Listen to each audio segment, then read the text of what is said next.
In a Fox Business exclusive, we welcome Federal Reserve Bank of Richmond President Thomas Barkin. Welcome, Mr. Barkin. Thank you for joining us.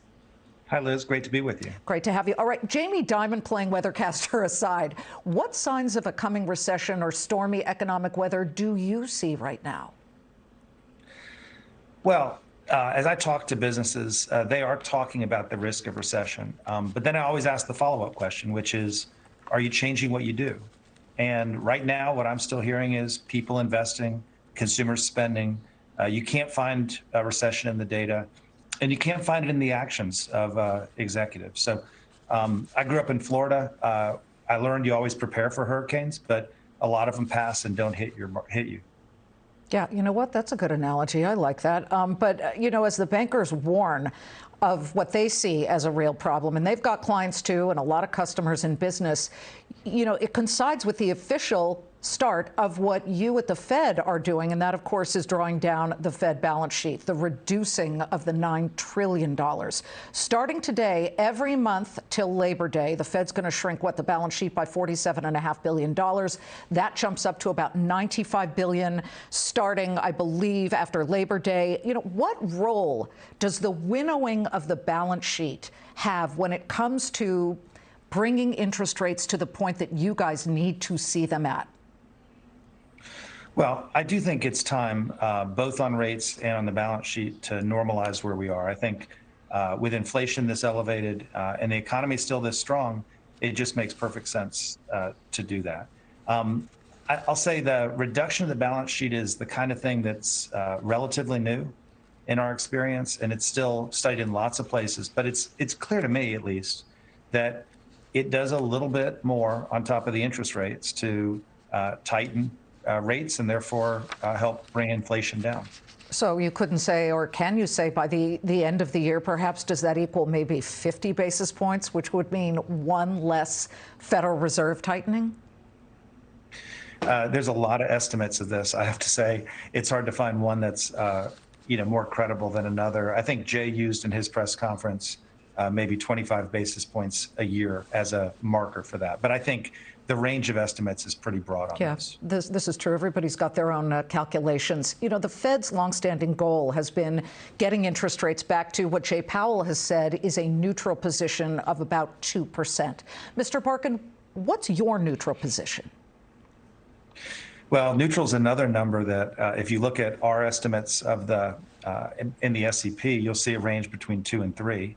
If you go into the literature, what you're going to find is a confidence interval of about 150 basis points. So I'm not sure that I find neutral to be the thing. I look at real rates on a forward-looking basis. You could argue that from 5 years up, real rates are back to positive on a forward-looking basis. And obviously, we've still got room to go on shorter rates. Well, let me put it this way to you then. Do you think the committee will have to go above 2%, or what at least Jay Powell says is neutral, to really douse inflation fires?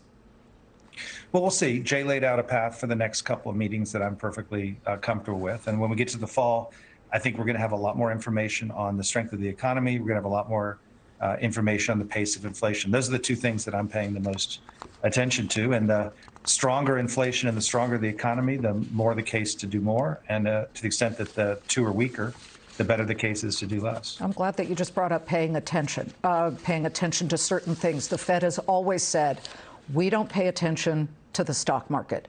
The stock market is separate from the economy, and it is. It's almost like people say that it's 6 months ahead sometimes of the economy, but you know, May 20th, the S&P came within a cat's whisker of dumping into bear territory. So you've got the bankers, sounding the alarm. You've got the stock market looking very close to bear territory at one point. Now it's down about 14%, so still in correction.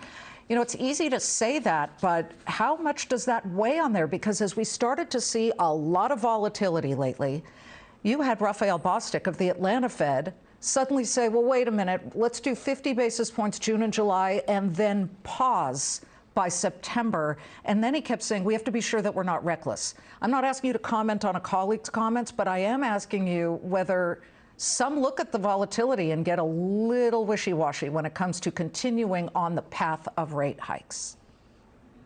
Well, when I say I'm going to be looking at demand, you know what, I'm looking at the question of are consumers pulling back from the economy? Consumer spending is 2/3 of the economy. Consumers might pull back because sentiment's down. That's something we definitely see.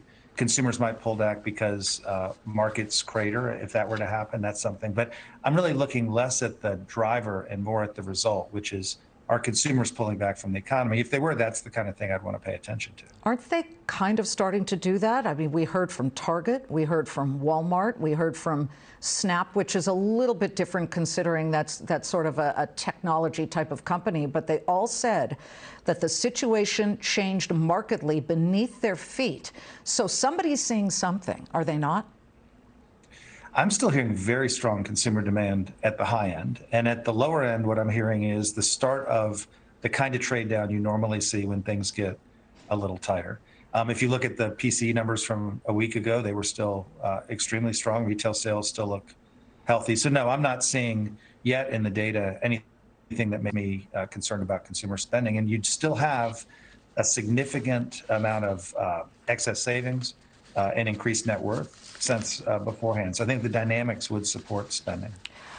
Were you surprised, because many people were, depending on where you stand on this, that Janet Yellen, the Treasury Secretary, said on CNN yesterday that she got it wrong on inflation. And she basically admitted that she missed, and here's the quote, she missed large shocks to the economy and that they would boost energy and food prices, and that she didn't, quote, fully understand supply bottlenecks that have affected our economy badly. Well, one thing I try to do on a constant basis is go back to what I used to think and ask myself whether I was right or wrong. I remember extremely well the times I was right and not that well the times I was wrong. But Selective I think memory. Yes, it's very hard to predict the future. I certainly didn't see the Ukrainian situation coming and what that's done to food and oil prices.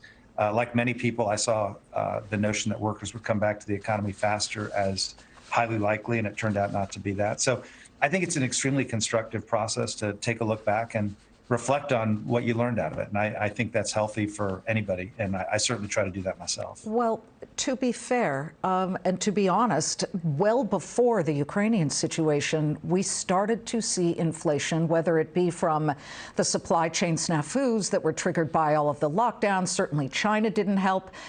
So I'm not sure that resonates with the American public if they don't see that they are paying more. They were paying more a year ago, January, it really started. And therefore, that leads me to wonder, can the Fed hold on to its resolve, continue to hike rates to bring those prices down, even as those same people who are crying about high prices are also very upset about the problem with a slightly slowing economy? Well, one thing I hear as I go out constantly is, whether it be from businesses or consumers, I was with a bunch of construction workers 2 weeks ago, is people really do not like inflation. People don't like higher gas prices, people don't like higher food prices, and people want us to do something about inflation. I think there's actually unanimity on that. And so we're doing what we have to do on inflation. And I think to the extent that our tools work, which I'm convinced they do, we will have the right impact on inflation. I think that's what the American people want. The markets, of course, are pricing in a half-point hike for June and July. That's pretty much expected. What scenario, Mr. Barkin, do you see that would push that to a 75 basis point hike? And is that a possibility, at least in the next two meetings? Well, I've said, and I've said it publicly before, I never put anything on the table or take anything off the table. So I guess anything's possible. That said, you have to just believe to change your pace, you'd have to believe that something fundamental changes in your assumptions. And in this case, I think it would have to be around inflation expectations. All right, so we're watching inflation numbers right alongside you at the Fed. And please come back, Mr. Barkin. Thank you very much for joining us.